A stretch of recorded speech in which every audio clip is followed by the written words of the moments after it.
Evangelist Makasimbe. Mwamari mamuka. Tamuka tiri vatano isu. Yes. Toda kutenda Mwari kane mweya wakusimudzwa muvanhu wekubatana. Ndizvozvo chaizvo. We need to be something that chisingatungamirwi neZANU-PF. Because if you want to heal malaria, don't allow the mosquito to be the leader of that agenda. Otherwise, you get more malaria instead of curing the malaria. Because a mosquito cannot cure malaria. What am I saying about that? We must stop this issue of always leading, allowing some part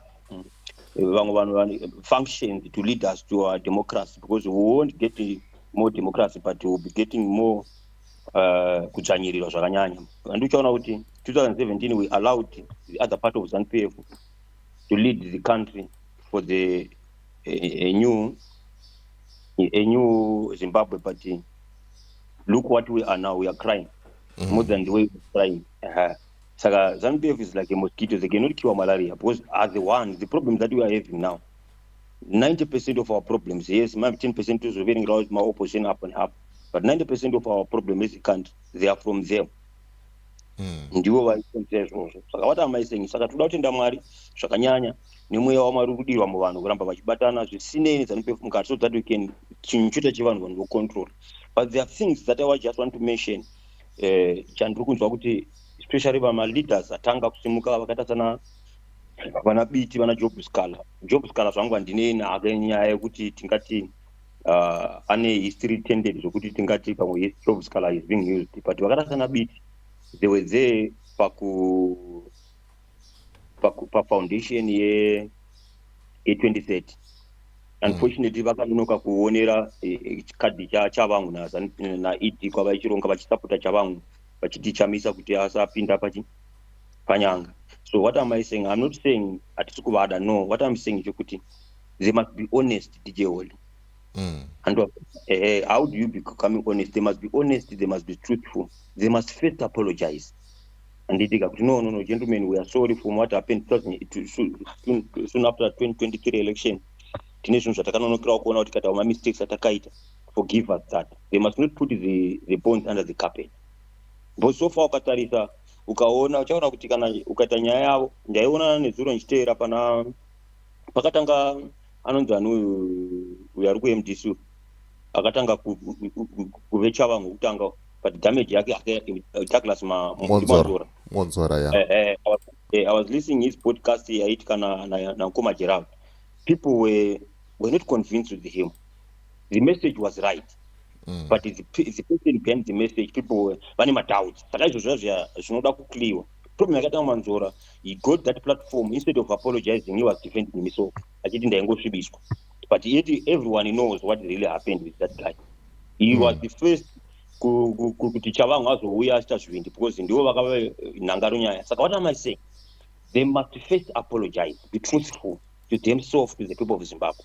Kuti no, gentlemen, isusu takaita mistake. We made a mistake, and we what we did, we regret it. But we are ready to start from a new page. Then kana padaro mweya mutsvene Mwari anodira spirit of forgiveness, so that our unity yova a real unity in a spirit of genuine. Andozvona manje tokati vanhu vari genuine. Saka sofa kana vakangoya vachingoisa zvinhu under the carpet vachiti takasvibiswa hasiro zvaita vanhu, but people heard what they were doing and we were seeing what they were doing. They were making people to be stupid. People vanogona kuuya vachivadhauta kuti pamwe vari kutumwa futi neZANU-PF.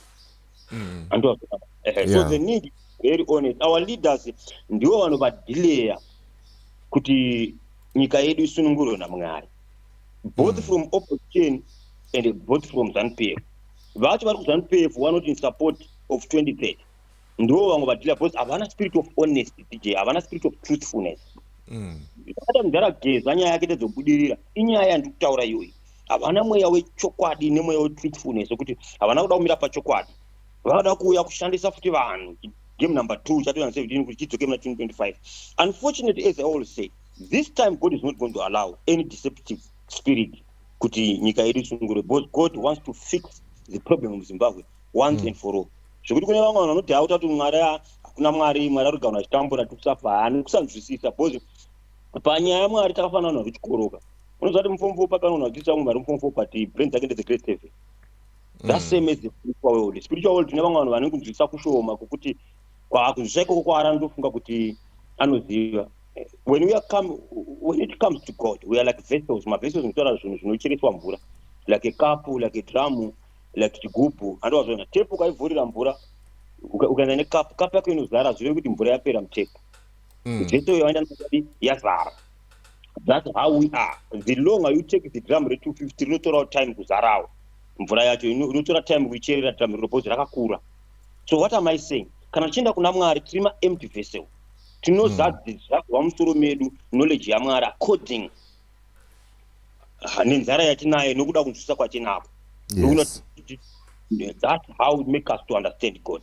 Saka kana uneka vessel une pfungwa dzinenge dzekapu, Mwari anongokusadzawo zvinoenderana nekapu.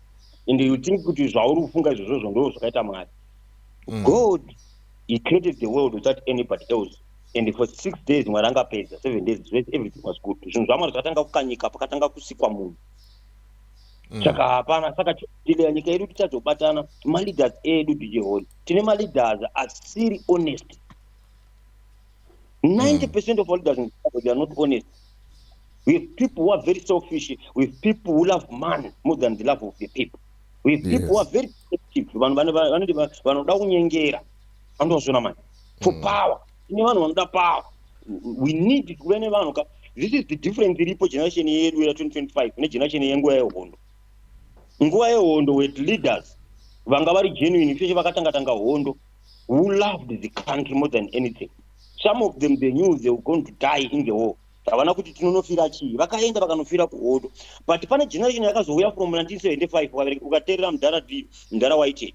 Generation iyoyo yakauya ndiyo idi yana Bobo ndo vanhu vakatanga kuzouya kuzobaiwa, ndo vakauya nepfungwa dziriti nemwoyo deception. But generation yekutanga yakaenda pahondo chachayo kwete anga vari vakadzidza vakaenda kuhondo vakabata magiri. Generation iyoyo yaida nyika. Yanga iri honest.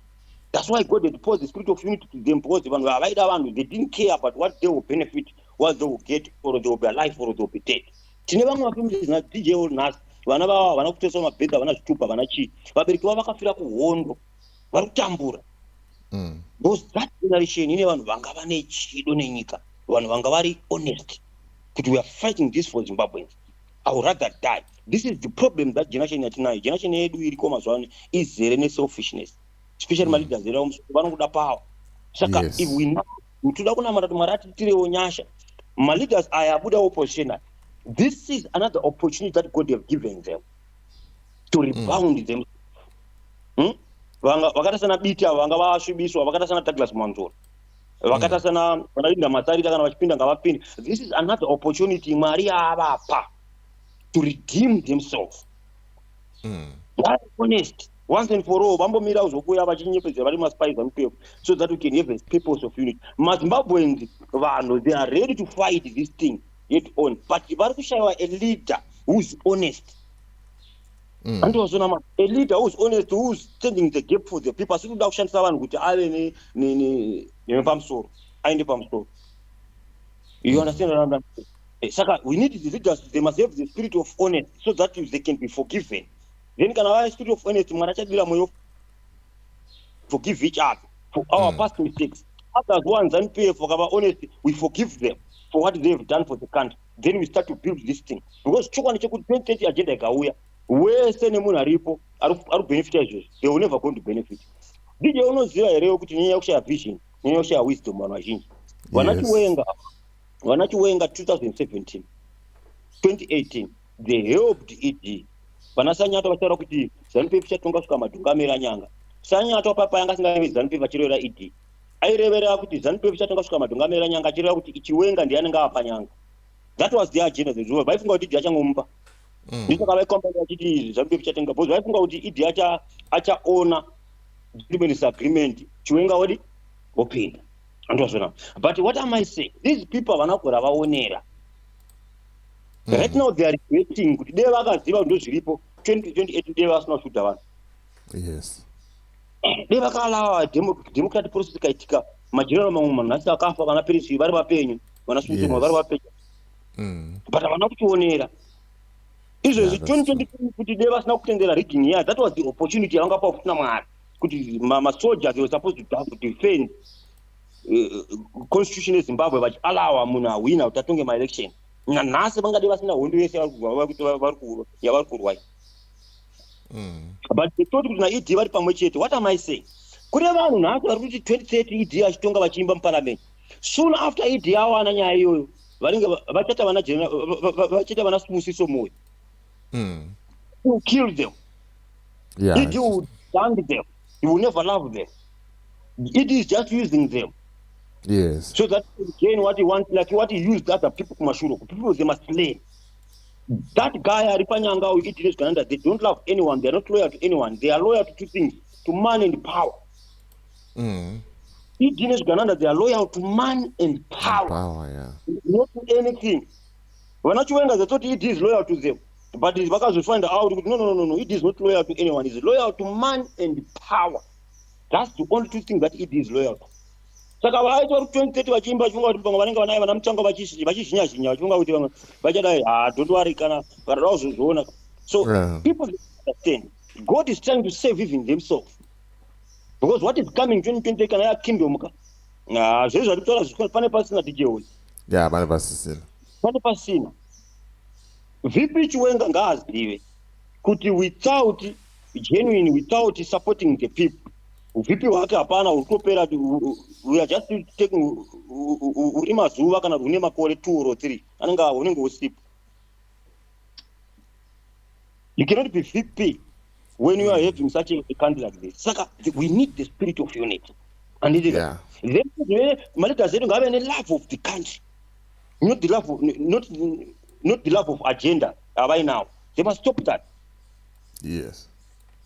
God is ready to pour the spirit of unity once people are united from the top up to the bottom. Bible notora chitiro mafuta kadiro mteputa musoro ma Aaron ukayerera. What God is speaking is not speaking about Aaron as an individual, as a person. Aaron was taken like a chinhu chakabatana. It's a unit. And it mazona man. Malida zeda akabatana mwari chadira mweya weunity uchidzika nemusoro mawo usika nekutsoka zvinorepresenta munhu wese ari paground nemunhu ari pasi. You understand? We cannot come and unite kuti Kubvisa iditise Chiwenga. That one is not going to work. That's not the plan of God. The plan of God is to make sure Zimbabwe itange kuchivakwa zvakanaka ine vanhu transition government. Ndoya tikuda izvo zvikwete zvokuti titi ZANU-PF malaria mosquito iri pamberi pemari hatikuda izvozvo. We need something which is very different. That is what is happening. As long as the spirit of deception, God is not going to allow. Right now, tijeonika Zimbabwe ndichipendera Zimbabwe yakuda. Right now pane vamwe vanhu vari kuZANU-PF handiti, vamwe vanhu vari kuopposition, vamwe vanhu vari kupati kwakati, vamwe vari kwakati. What we need now, njapa example yemateam ebhora indakatamba bhora professional level. You understand? There's a time where a Dynamos player is playing for Dynamos and akapfeka jersey red blue, that traditional colors of Dynamos. Cape United akapfeka green ne white, Alindas akapfeka black ne white, andidika mamwe mateam watutane zvawo. Right now takuda ma leaders anotipfekera jersey flag yedu national team. We must be united under one umbrella of the jersey of national flag. We must do away nana Dynamos. I mean mapati edu imwe pati kuna Dynamos, imwe pati kuna Cape United, imwe pati kuna Highlanders. We need to do away and put our head and our hands together. Fight this thing. Then kana tadaro mwari anodira mweya weboldness, anodira spirit of unity. Kana mwari adira mweya uyu, mwari akatomira zvizvi, tisi takatomisa mwari. We are the ones that we are serving God, because especially our leaders, because our leaders as long vachine mweya deception, God is not going to keep our country. Because mwari chada kutipa nyika yedu tine vatungamiri vari honest DJ Wall, tine vatungamiri vanoda vanhu DJ Wall. Because God have heard the cry of Zimbabweans. Yeah. So we need a leader from God who will wipe up my tears in Zimbabwe. Achakuta misoti kwete vanyengeri. Ende chinhu chikana chaitika mbiri pakazopowa bheki kuna mwari kuti ne pasina mwari. If it was Jesus Christ, we could not achieve this. That's why other things in chageza chakafoila, because zita rageza ranga riri kumberi kudakara mwari. The name of Geza was in forward more than the name of God. So Yeah. God is a jealous God. Kana pana chinhu wani Mwari cha jealous nacho haadi mbiri inopiwa munhu, mbiri inofanwa kupiwa Mwari. This is Yes. one thing why God is continuing to work with Chamisa. Mwari achida Chamisa. People they can hate what I'm telling. This is the truth. It's one thing to be leader, but to be leader you need to be anointed by the nedenga. Uri kubata zvandotaura. Yes. Kupinda 2017 denga rari pamusoro pazvo. Mwari denga rinotaridza chokwadi kuti toda kuratidzai munhu anga ari bhiyani kutambura kweZimbabwe timubudise pachena anga apfeka mask yanga ari bhobho akapfeka pachena. ED was given 7 years to be exposed. Takupinda mu8 years haanofanga kutomba. Asina nyasha dzamano usaona kuti zvese zvakumupindigurira. ED will be shocked because problem ya ED ndekuti ED is ruling our country with fear. Fear ne problem imwe chete DJ Oli. Fear inoshanda uripo. Fear only works when you are present. You understand? But you need to control people with the spirit of respect. Respect, it works during your absence, it works during your present. So it did on fear. Fear yakapira chinhu one. Kana ishanda uripo zvoreva kuti vanhu vanokunyengera. People they will deceive you like they love you. Do you know kuti Bobo was surprised in 2017 kuti ndaifunga kuti ndinodiwa nevanhu akazozviona kuti hadiwi nevanhu muntaraunda because vanhu vaitya. He thought that people they loved him. People they never loved Bobo. They were afraid of him, and they played like they loved him. Same as ED. My MP angabuda chimba chitwente ndia ED, but wait for it. When the time of God came, ED achaona kuti acharawana zvousiku. Ndikutaura chokwadi. But ED is controlling people's fear. Fear ne problem yekuti inoita kuti vanhu vakupe rudo rwenhema. People they will give you fake love. Saka ndikuti Chamisa was directed by God because Chamisa anoda vanhu. If Chamisa de asingade vanhu angada kapera 2018 kana kuti akati muchipfurwa kudaro handi echinda pfurwai muchienda toda kundolanda state house 2023 years, that's right. Yes. But people they continue to blame him for protecting the blood of people to be safe. Chamisa akataura statement one and akati inini if I want to be president I will be president because God is willing, not that inini ndoteura ropa revanhu nichinopinda president and ide zvinhu zvakadaro.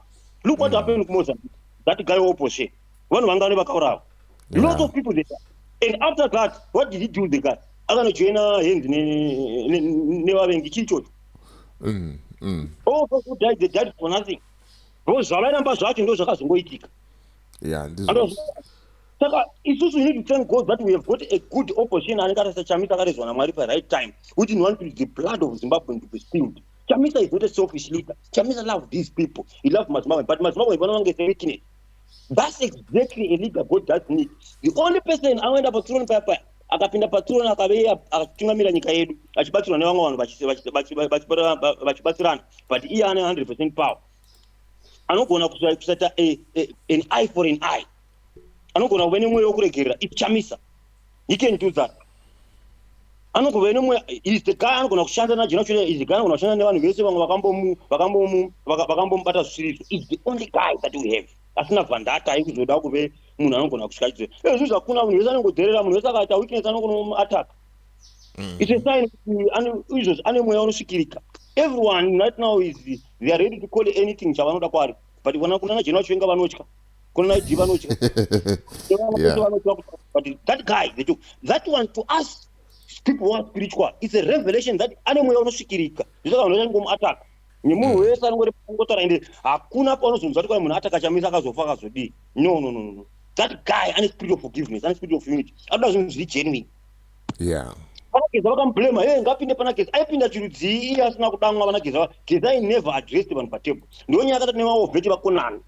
Mamwe maovheti kana mudhara chiveru vaya vana mudhara chiveru vaya let's have unity. Tigare pasi nemastudent tive nepurpose of unity. Tigare pasi nemachurches, but they never did that. They just wanted to lie vachitaura zvinhu zvisizvo azvisirizo. Izvizvi vanhu vakasungwa mudhara is quiet. But he promised kuti vanhu vese hapana chasungwa hapana chate vanhu vasungwa come out can say something. Vese vanenge vachimusapota vakatasana rumbi they are quiet.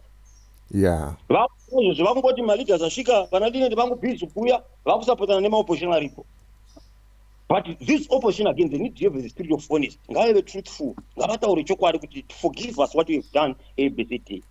Takuredi kutanga pa new page. Then we going forward. Vanhu izvozvi vamwe vachiti vari kubvuma vachiti Chamisa hapo pamaopposition aripo kune vanhu vakamirira varikuita strategy because Chamisa akangosvika ariye ndo ari kudiwa nana Mnangagwa. Chamisa ane vanhu vari kumurepresenta papa.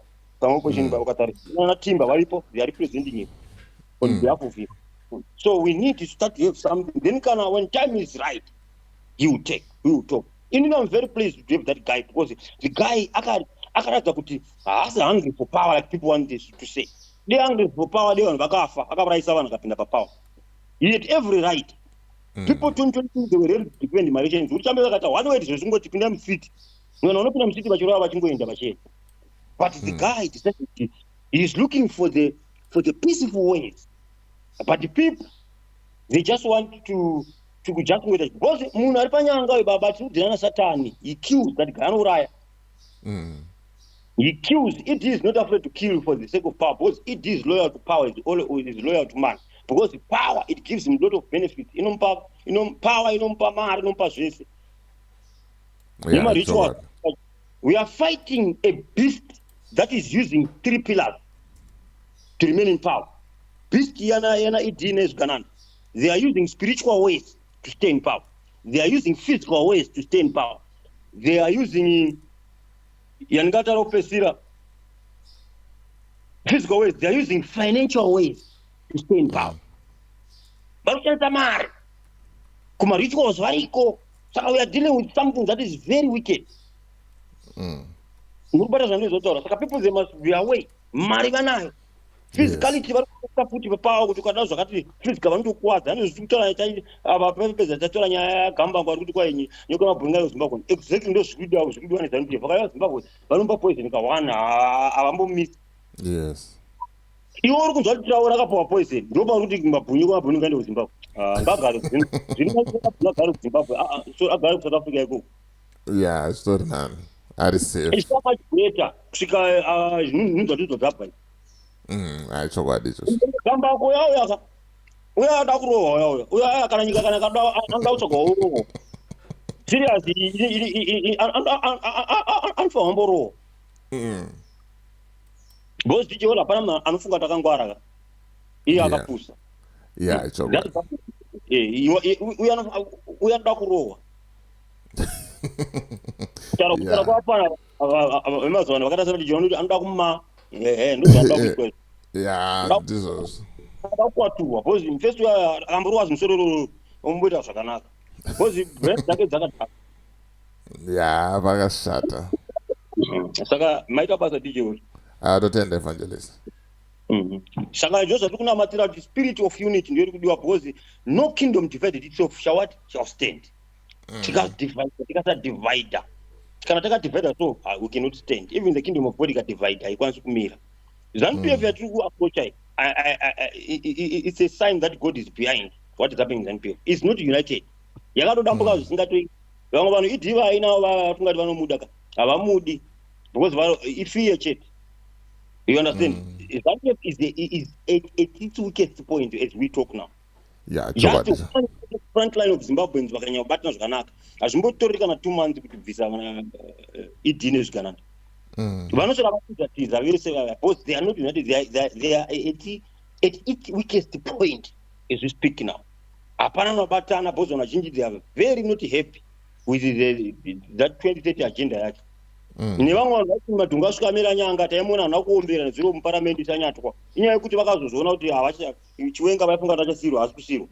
Saka they are not even happy. So this is our opportunity that God has given us to fight this. And the people who saying we must not mention God in Zimbabwe when they suffered, inyaya yavo yekusanzwisawo Mwari. Mwari ane madimension yonzwisa Mwari. You cannot expect munhu wari tiu primary nichipedza tijewo tiu primary unozwa kuti waiti chii pana zvinhu two zvinoda kukuudza zvinoitwa vanhu example yekuti kunzwisa Mwari zvinhu zvemweya. Tiu primary tine time uri magedhe wano wenzi waipiwa zvimabhodhoro zvozvitara zvazvine matombo unoziva kana zvivaro. Tichaka kuti 3+3 ukasimudza rukonzi tanga waverenga wovhura bhodhoro rako wese zvigaba zvako pasi woverenga 3 ubva uzisanganisa ubva kuti inini ticha ubva kunzi yes ubva kuti 6 ubva kuti mukaverenga maoko level iroro vaitendera ndii. But kana wava grade 5 4 havachakubvumidzi kuti uite zvimagaba zvezvo zvegrade 1 zvezvo vanobachizwa kuti dimension level rawave hatichakutarisiri kuti uite mathematics zegrade 1. Anditi wasvikawo kuti kumagrade 7 kwekuya unenge uchibvunzwa ukanzi 5 minus 7 unonzi scant kuprimary anoziva. But secondary hakuna chinonzi scant. Sekondari kuna chinonzi scandi, there must be an answer, a minus 2. 5 Yes. minus 7 minus 2, that's an answer. What am I saying? Mwari ndozvatiri tine vamwe vanhu vekuti imwe metsi kwavari iti can't kwavari 5 minus 7 kuna vanongonasa kuti mwari zvazigoni zvakuna chinonzi mwari iti can't, but kune vanhu vakapiwa madimension nefaith yokunzwisa mwari that level dimension vanokuti hapana answer vanobuda nayo vanotoona mwari kuti mwari anobuda neanswer. That's what I'm saying. So people who doesn't understand God, please don't come speaking blaming God for the things that you don't. Mwari haasi zera redu rekuti unoya chimubvunza tingoti mubvunzo tingoti chirito zviri nani utrai kungotamba namata nekuti God will reveal himself to you. Every dimension that you go, every level that you go, there is another power of God in that dimension. You cannot finish God. Thank you so much. Totenda maita basa evangelist. All right.